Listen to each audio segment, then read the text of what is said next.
Okay, thank you. Please welcome Gregory Pardlo. Okay, thank you. All right. So I am not muted, correct? Everyone hears me. Thank you. Okay. So yeah, thanks, Peter and Co. for having me. It's good to see everybody. I'm glad to be back in the community. It's always good to do these things that make us feel connected, however virtual that connection has to be. I thought I'd read some new poems for you tonight. Some work that, well, one, I had a very small section of a poem in the Poem-A-Day the other day. And so I'll read some of the poems from that support that one little section. And then there are a couple other poems, but they're all from the new project. Let's see. So I'm going to start with, do we know who Tituba is? Do you recognize that name?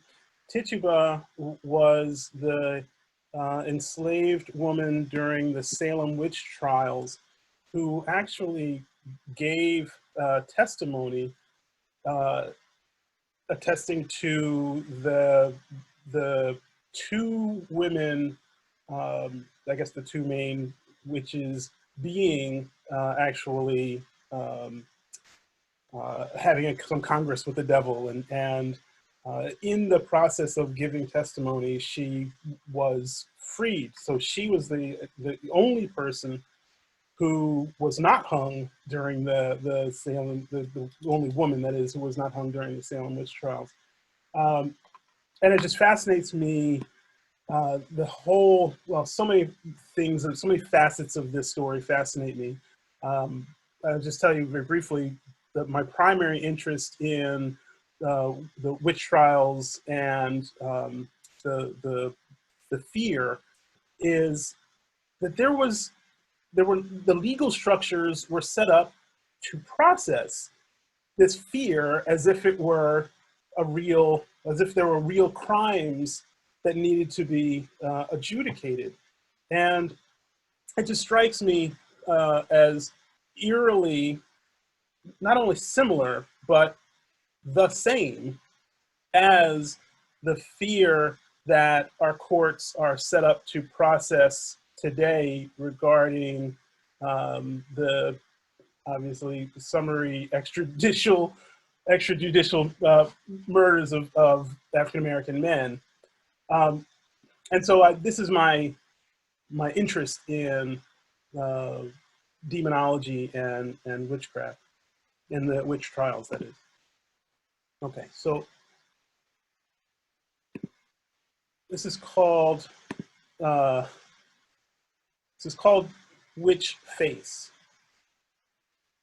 And yet, of all the innocents, that she should live. As a slave, her body could not be taken for granted. Her presence, soluble as a fact, a jellyfish tickling the hearth flames, quicksilver in moonlight, the tumescence of smoke. On the stand, Tituba delivered the message she read in the hearts of the stricken, surrendered to the capture of their faith, and like God, took on forms they could comprehend, forms recognizable by law. Non-white and woman, she was a cipher. If not a mother, a slave. If not a slave, a witch.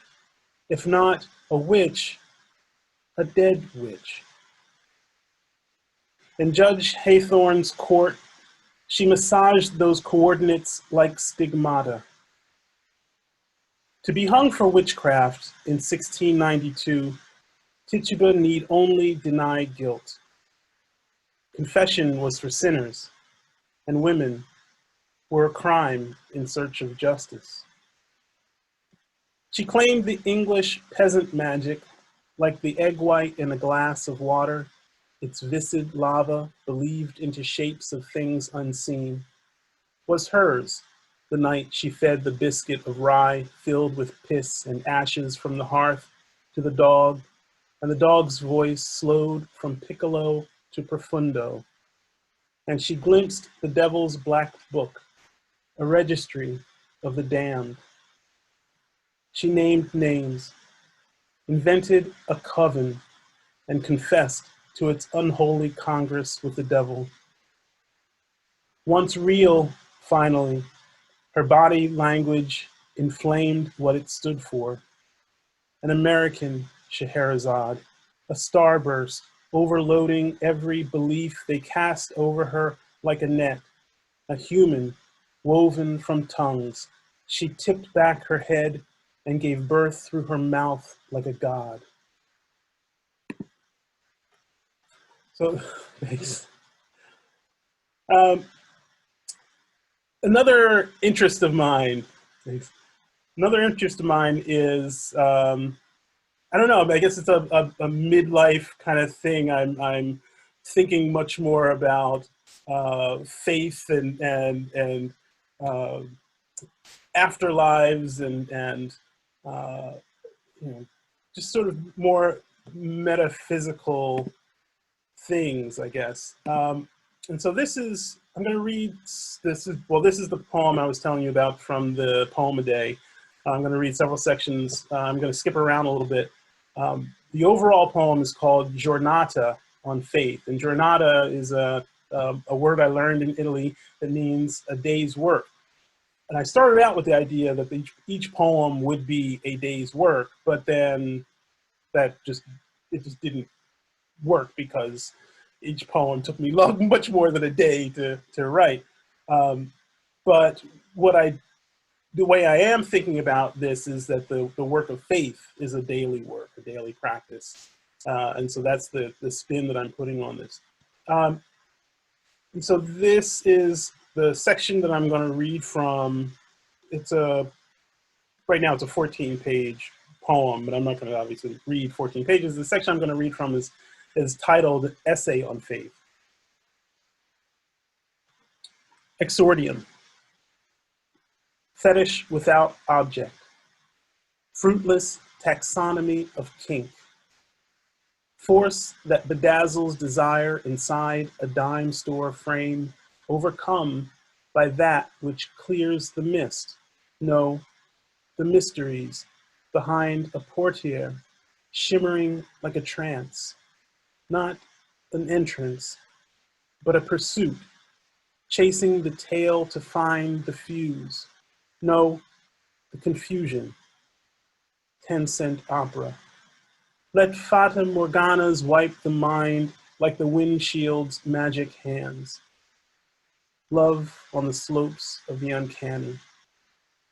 After the eye dilates like a supernova, it collapses, and there is no muse, no music, no want, no wanton, just a vacant plinth, and who wants hunger fed by faith alone?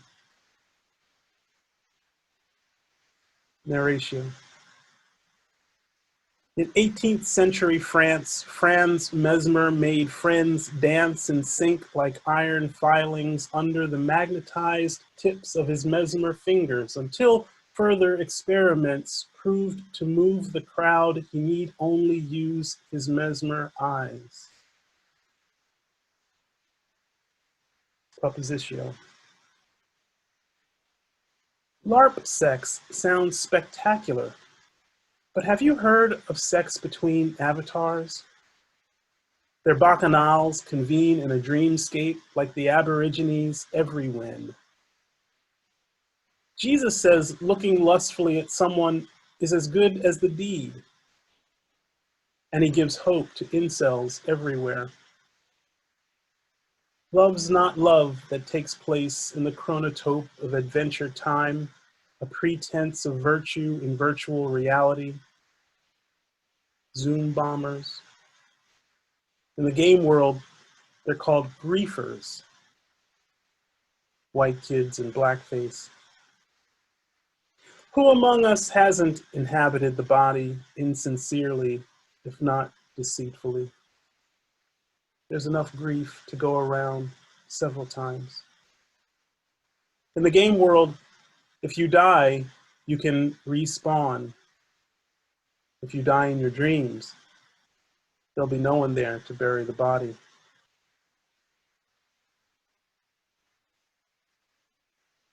Confirmatio. After castration, a man develops feelings in his Cyrano, the name he and his partner have given their strap-on.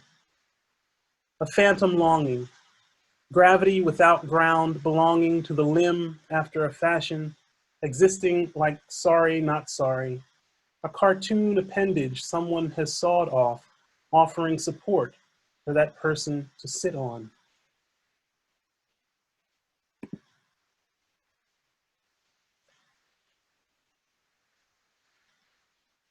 Okay. And now these are further sections from the larger poem. 1. Bud-sized flames popsicle the wicks of a wax 1 and 5 on top of a Dominican cake. With tango arms, we hold the wedding knife, renew the annual jibes. Our marriage is old enough to get a job. Is it devotion or inertia keeps us together? Why split hairs? Gut reno of the labyrinth, new plumbing in the hedgerows, but one of us has to feed the minotaur. My one good eye still twinkles with the spirit that moves a lone cart to wander the empty parking lot. Stumble-wheeled comfort pet, it gets us to the register. I confess, I thought to sacrifice the family rabbit because I could not bear to see it die. Isn't love, why split hairs, a kind of fear?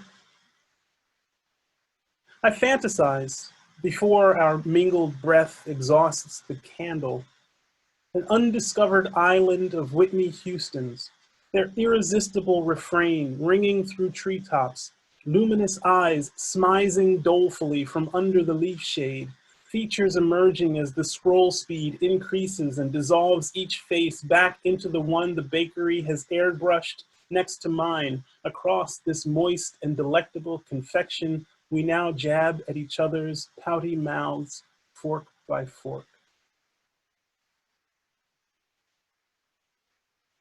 2. Bathing in the milk light of the boob tube in a house that moved like a submarine with lace lungs that sieve wind through midnight portals. I wormed my finger down the back of my jammies to see what the fuss was about. For once, my dad's asthma did not announce him like Darth Vader emerging from the dark corridor. The shock of seeing myself being seen by him ruptured sense and dimension. Suddenly angelic, I left my body in deep time, primordial and raw, and saw that boy on the floor watching TV with his finger in his ass. Leviticus says the nakedness of the father's wives is the father's nakedness. By nakedness, of course, he means shame. And in that moment, there was no more shame-filled and therefore no less devoted bride than I. What was by rights my father's shame, he bequeathed, hot potato style, and I surrendered it unto him who gave it back.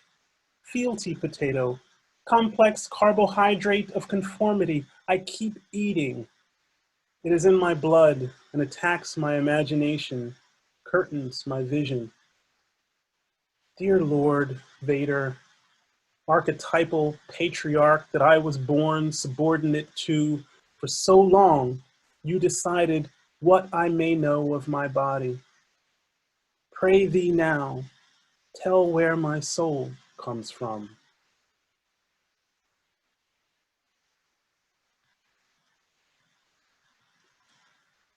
Three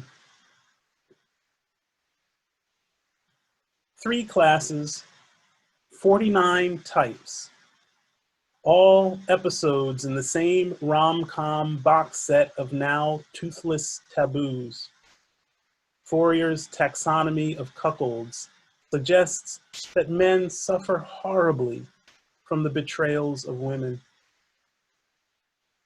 He whose coffee mug dubbed him #1 dad advised his son, fear the forbidden woman. But neither of us was paying attention.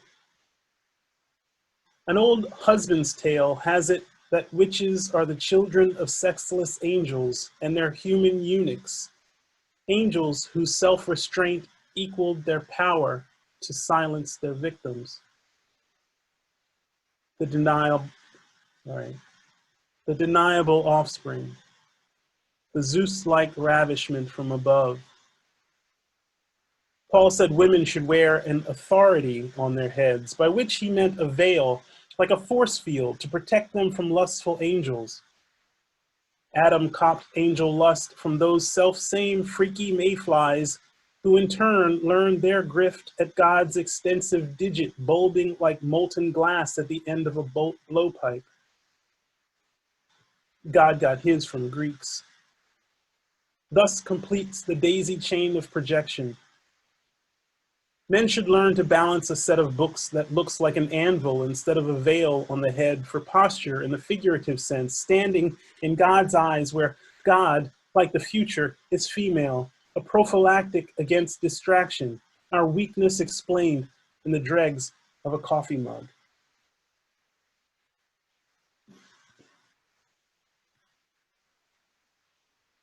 7. My father, Bacchus, wanted a daughter instead of me. He felt the threat a son implies, and took you, my infant virility, scarf skin like a halo, angel of my innocence, four-fledged. Before there was you, there was guilt. You were vestigial as the divot where the angel pinched my lips in binding silence. Would I see myself in style or fit if I encountered you, my soul, draped on a fence post? You must be tattered like a moth-eaten turtleneck by now. Hood like the hood of a headsman. If you were reappended, would you lisp like chiffon or crunch like corduroy? You are the macho my father's dream foretold, he who in the end was like a son to me, whose own member circumscribed a foreshortened life story mine was intended to resemble. My forebear, the brutal gardener. He who conjured the corona must have foreseen his own eclipse, and standing on ceremony, found at hand a means to get my sex to bleed.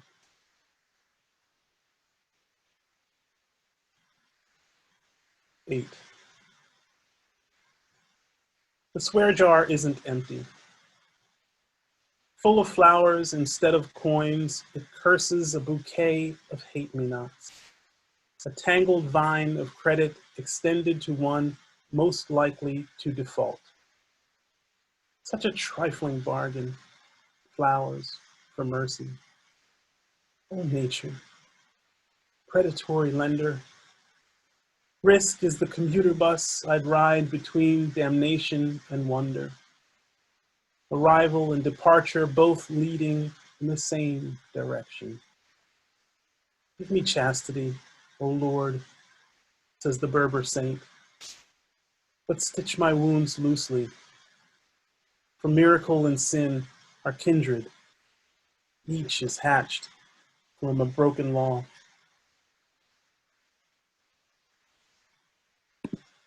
So I'm gonna wrap up. It looks like with a couple of what else? Daddy poems. Surprise, surprise. But I try to mix it up a little here. Let's see. Okay. This is titled Metaphor. Metaphor. It means to transfer or carry, as a man might carry his namesake in his arms or on his shoulders, cheering, "We bad, we bad," as my father did when he saw himself in me. As I came of age, however, I thought my father was, in the sense that means to hamper or impede, an embarrassment, which is, as all language is essentially, a metaphor. I.A. Richards says a metaphor consists of a tenor and a vehicle. My father would point out that he's using a metaphor to define metaphors, a literalization, like the relic to the corpse. Like when Richards asks himself if a wooden leg is a metaphor for a wooden leg. My dad, Gregory Pardlo Sr., before he died, lost his leg to diabetes. Even though he himself would be the only person to see it, he insisted that the prosthesis precisely match his skin tone. This is the same guy who gave me a Hot Wheels car for Christmas. A joke, see? He promised me a car when I turned 16. It shimmers on my desk now, a kitschy muse with shark's teeth decals behind the wheel wells. Before he died, I told him I would have preferred a Matchbox car packaged in an actual matchbox, literalizing the figurative commingling of tenor and vehicle, more metonym than metaphor, a pedigree, in other words. He told me to get the stick out of my ass. Greg Pardlo is dead. Long live Greg Pardlo.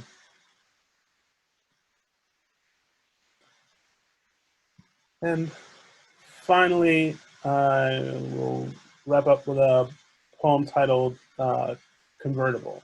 Thanks so much for listening. Convertible. My pop let me steer when I was small enough to snug between his belly and the wheel. Any random intersection, he might hoist me across the handbrake onto his lap to pilot the wagon before returning me to earth. As I got older, he'd make me steer while he lit a smoke or shed his jacket. His ashes arrived in a cardboard carton with shipping labels and barcode, heavy enough to trigger the seatbelt alarm as we clipped home, honeysuckle in the air, from the post office. A reasonable person would have put the box on the floor, but you know already, don't you? I held him in my lap. "You're mine," I told the box of dad dust, lifting my hands occasionally, reckless to the wind, tempting the evening, swinging our private chariot of steel and bone. Thanks so much. Thank you. Very much appreciate it. Thank you, Gregory. That was terrific. Thanks, Peter. Thank you all. No, that was wonderful. We hope to see you again at some of our write-ins this week and next Friday for our virtual open mic, which looks like it might be a madhouse. Will be fun. So thank you for joining us. Be safe, and on your way out, look for the Pass the Hat button in our chat window to help keep these programs running. And if you can help us out, we appreciate your support. Stay well, stay healthy. And again, thank you, Greg. Miss you.